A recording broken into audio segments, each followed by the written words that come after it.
When it comes to the most brutal execution methods in history, the Roman cannel stands out as one of the most horrifyingly creative.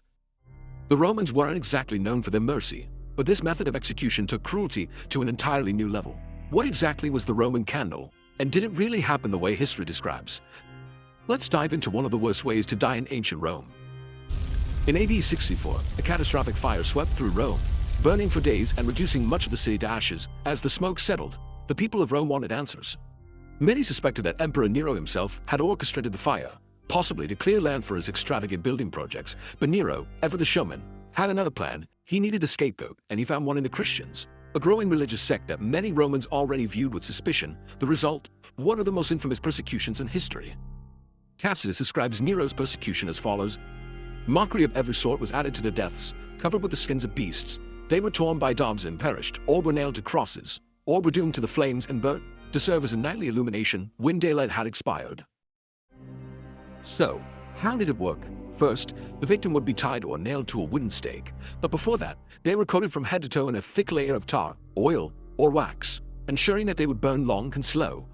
Once the unfortunate soul was completely drenched in flammable material, they would be hoisted into the air, their bodies serving as grotesque human torches. Fire would be lit at the base of the stake, and the flames would slowly creep up toward the victim's feet. Because of the way the materials burned, the fire wouldn't consume them immediately. Instead, the heat would gradually roast the body, prolonging the agony for as long as possible. And here's the truly disturbing part: this wasn't just an execution, it was entertainment.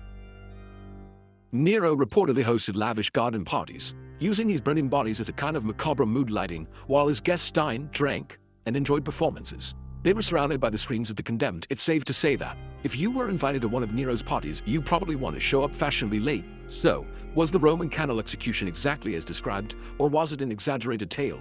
We know from historians like Tacitus, Suetonius, and Cassius Dio that Nero persecuted Christians viciously.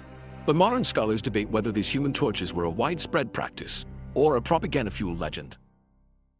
Some argue that Tacitus, a known critic of Nero, may have embellished the details to make the emperor seem even more monstrous.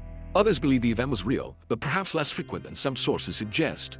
What is certain, however, is that early Christians faced extreme persecution under Roman rule, and Nero's reign was a brutal chapter in their history. History has no shortage of cruelty, and the Roman candle execution, whether real or exaggerated, remains one of the most terrifying examples of human suffering turned into spectacle. Whether it was a tool of punishment or a method of entertainment, one thing is clear: the brutality of ancient Rome knew no bounds. Don't forget to like this video and subscribe for more deep dives into history's darkest moments. Do you think the Roman candle execution really happened the way Tacitus described? Let us know in the comments. See you in the next episode of Crime and Punishment.